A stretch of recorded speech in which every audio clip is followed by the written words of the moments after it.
We bring the best of the world alongside our First Peoples in the spirit of reconciliation and future building.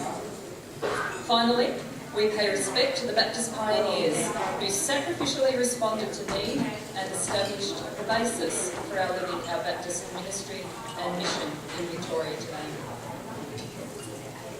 You will have read in your papers that we meet this evening during National Reconciliation Week. Baptist churches in Victoria have been engaging in journeys of reconciliation in different ways and to varying degrees.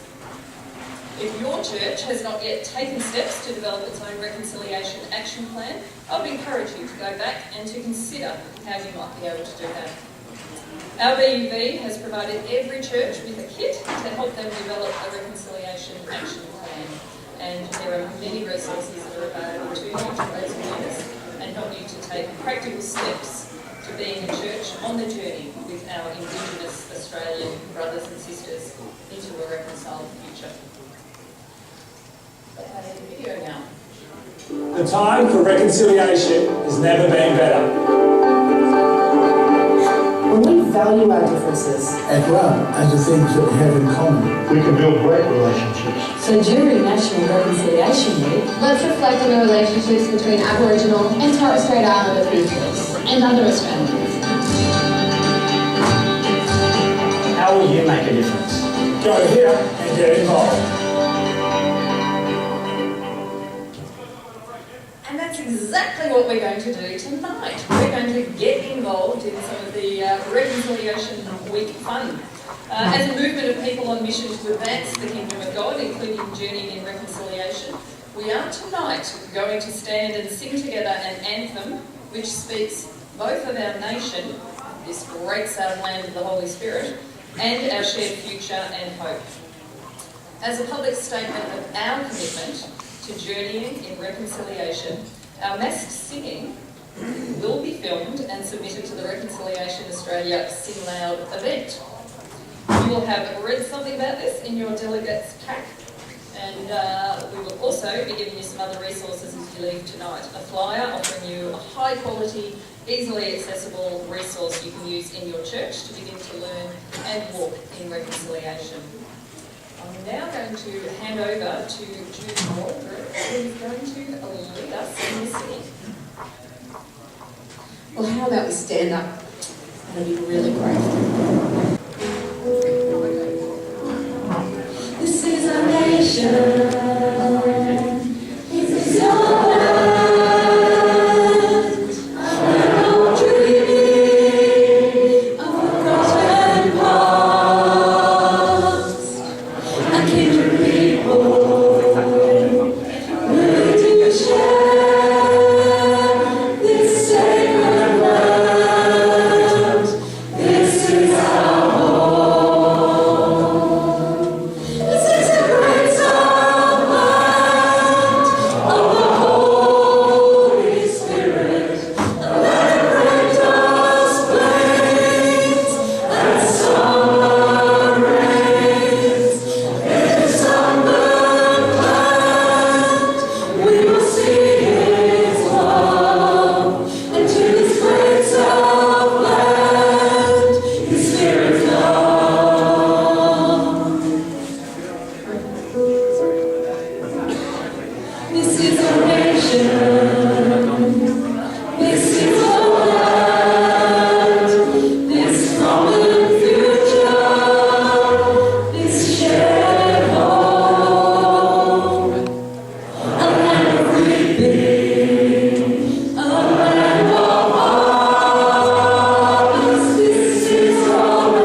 on, so really good. So that's fantastic. I have the privilege this evening to welcome into our union family some new faith communities and some new constituent churches. Firstly, let me talk about the new faith communities, the Australian Gospel Baptist Church and the Mara Christian Church of Victoria. And the new constituent churches are the Mizo Church, the Lay Church, Catalyst Church, Follow Church, Zutone Church and the Zoe Church. We will be playing a video. We'd ask that you watch the screen for this video, and whilst the video is being played, I'd like to ask a representative from each church that has been mentioned here today and faith community to come up onto the platform so that we can pray for you at the end of the video. So please turn your attention to the screens. My name is Chan Tang. I am a pastor of Life Christian Church, Melbourne. A group of church fellows came to me and approached and said that we should run a church, teen church, because some teen folks were left out from normal teen churches. So first time I told them that we will pray for 2 months. After praying 2 months, we felt that we were told to go ahead. So we started Life Christian Church, Melbourne. We are church people, and the majority of our members cannot speak English as they like. So we cannot do many things much in the local, especially with English-speaking people. But we have been trying to reach out into the same speaking community as much as we can. We try to bear that we are followers of Jesus Christ. We felt that we should also have sort of connection with wider community and Baptist churches around Melbourne. That's why we decided to join with Baptist Union of Victoria.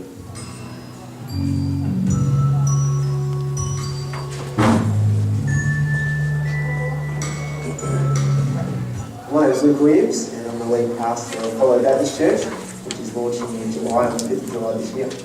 Follow Baptist Church is going to be planted in the Officer region, and a gospel opportunity there. Our vision is really simple, it's Jesus, and our mission is to follow Jesus in our community for his glory. So we're going to be meeting in the estate and local community, and so we've already started to build relationships with the local council and just people in the general area, and so we're really looking forward to journeying with some of those people in a really close way. We're really keen to equip our people to be able to spend time with their pre-Christian friends and to really not be so busy that they don't have time to do that.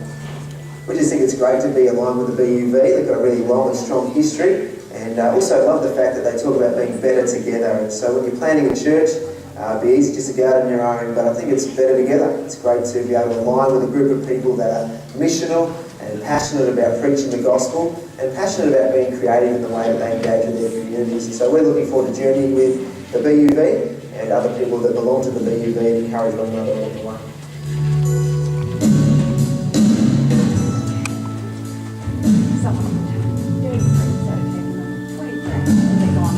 Hi, my name is Mark Wilson. I'm the team leader at Catalyst and Cornerstone Churches out here in the southwestern suburbs of Melbourne. We're a church that started in 2011, about 3.5 years ago, and Catalyst Church has grown to about 150, 180 people. So the structure of our church is a little bit different. We're very much an equipping church. We call it a workshop church, so a lot of hands-on training and equipping, a lot of involvement of the body in the life of the church. In terms of local mission, what we've tried to do is find out where the community has needs and get in there and meet those needs. So we have a couple of guys that go into the local high school that's just started, and they are just mentoring kids and doing lunchtime programs. Where there's a need, we try and get alongside rather than reinvent something. We try and find out from school principals or local organisations what we can do to get in their will and really meet them. So their real need's Jesus, their felt needs, probably a crisis or something like that, we want to meet that with the hope that we can lead them to the Lord. We made the decision to be part of the Baptist Union primarily because of relationship. I've worked with David Chatelia in Queensland, and just knowing David, I know the type of people that he works for are people with a kingdom vision. And that's what I see in the Baptist denomination, is that there's a lot of variation, there's a lot of different types of churches, but you know, we're just different churches trying to achieve the same thing, trying to touch the community, and we do work better together.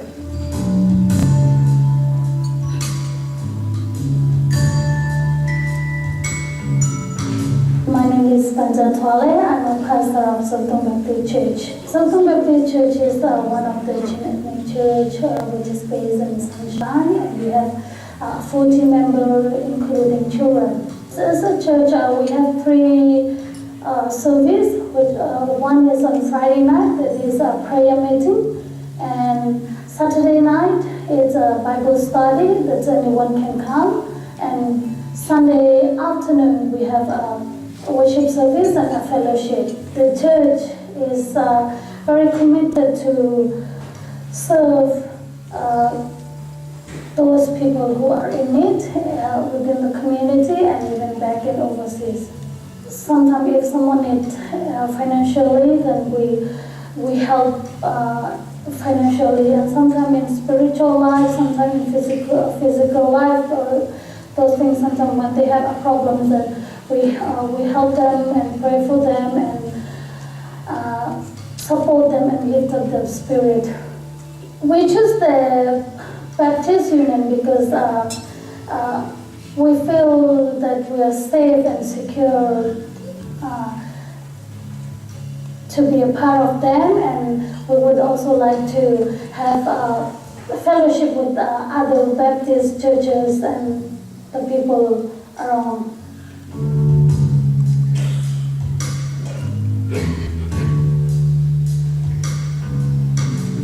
My name is Mr. Frank Chuana.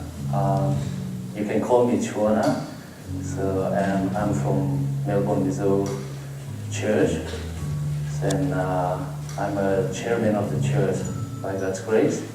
At the moment, we are about over 120 members, including the kids. We meet in Oronda Family Church, Ringwood East.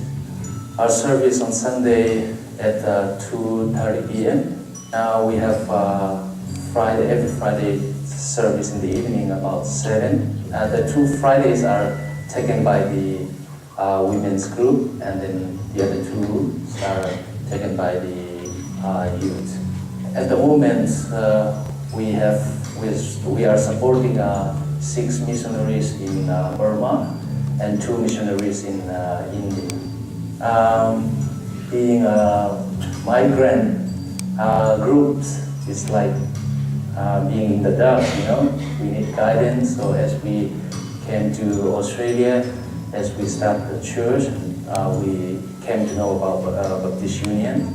And then when we study about Baptist Union, we believe that Baptist Union is where we can rely on and where we can get guidance in every ministry and in our Christian life in Australia as we start building our life in Australia.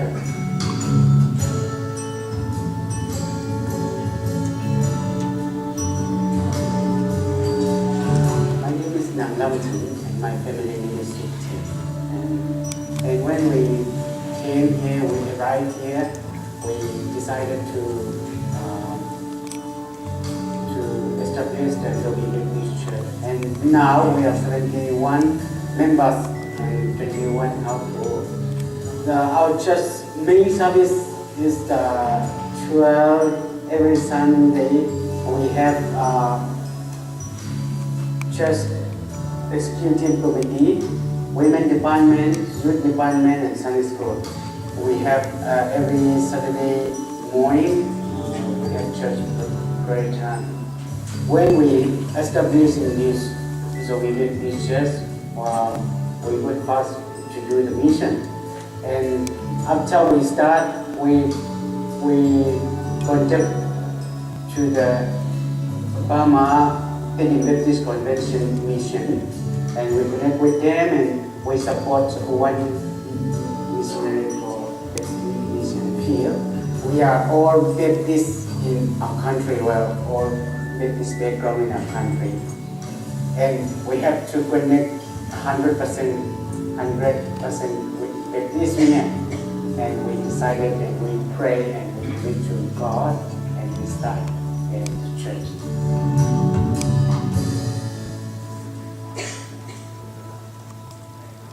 We have some representatives from those churches here. If you would come over, that would be great.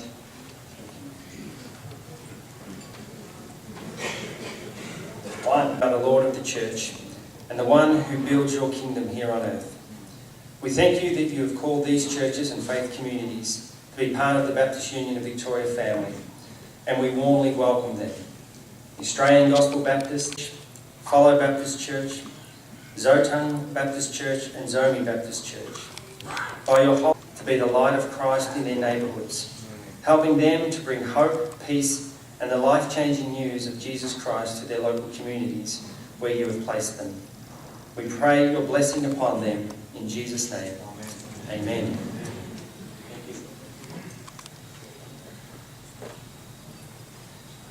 As our friends leave the platform, I'll just inform you of just a couple of staff changes in the Baptist Union Victoria office. We have Mataria Ruth and Richard Lim from our accounts department that have left the union office, and Ben Moody is now new in the accounts department, and Kim Hammond is our mission catalyst for evangelism. And so if you ring the office and you want to talk to accounts, you want to talk to Ben, you want to talk about evangelism, you might talk to Kim. So we welcome them into the office there.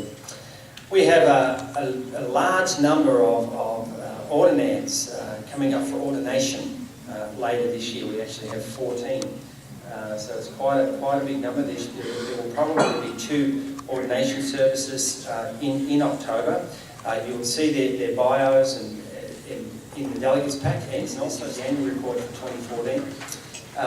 We had 8 consultation around Victoria last year, and at that consultation forums we spoke on many issues. Better together for mission. What does it mean for us as Baptists to work together to advance God's kingdom?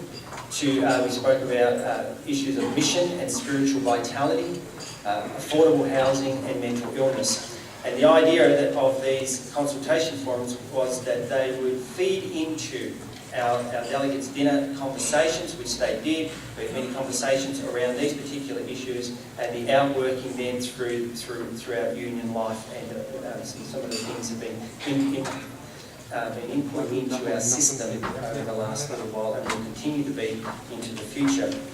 Last year we had a number of strategic alignment meetings and operational alignment meetings. Our strategic alignment meetings, where we get all of the principals and the CEOs of the Baptist agencies in Victoria together, where we have some mutual encouragement for one another, where there is a sharing of what's happening in each other's sort of sphere of influence, where we talk with one another about how we can be better together, how we can advance the kingdom together, as well as Baptist entities in Victoria. So we do that with strategic alignment meetings 3 times a year.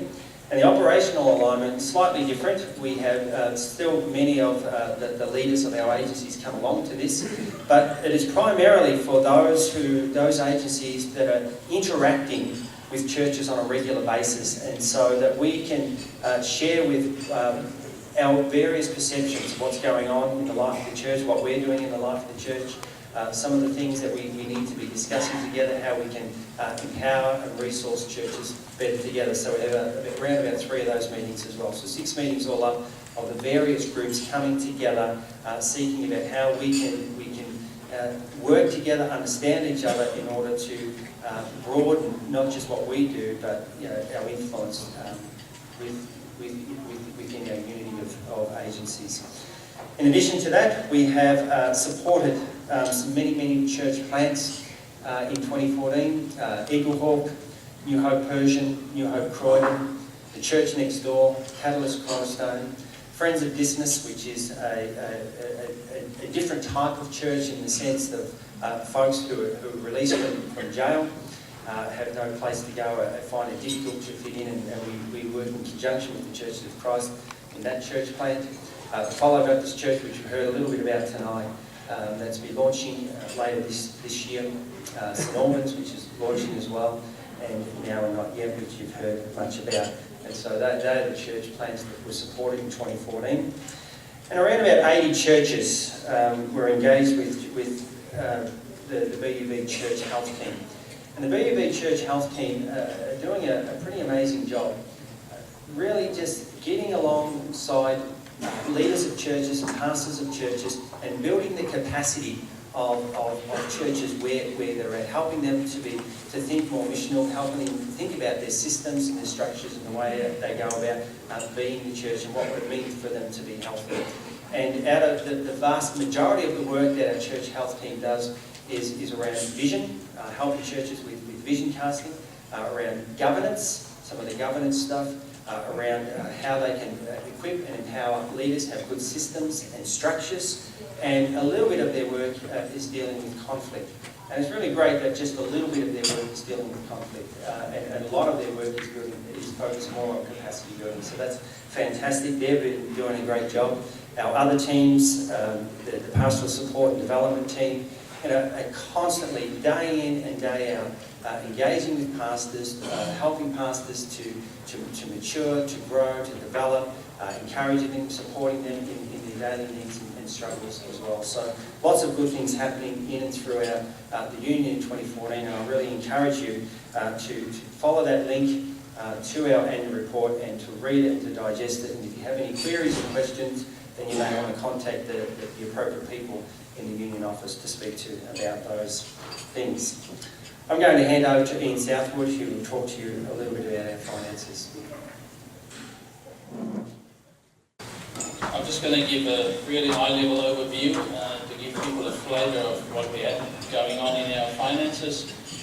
You can see we've had revenue of just more than about $6.8 million, expenses of $4.3 million, and a surplus of basically $2.5 million. Now, a large part of that revenue was due to the closure of 2 churches, so that's the property values and trust funds they've still had that came into revenue. If we take that out of the numbers, you'll see the numbers in the right-hand column there will represent what happened without those transactions. And if you look at that, we actually made a deficit for the year of $370,000. We've actually planned for the year for a deficit because we were using money for church planting that we've received in prior years. So it's not a deficit in terms of spending money we didn't have. The main reason for a deficit higher than the budget is basically that we've made good interest on investments, shares. We haven't realised that. We've kept the money in the shares and we haven't paid it out. So those profits are basically sitting on the balance sheet. If we go to the next slide, is just gives you an idea of the income. And I've again excluded those dissolved churches transactions just to give you a high-level idea of what the revenue looks like. And you can see the biggest slice of revenue over there is investment income.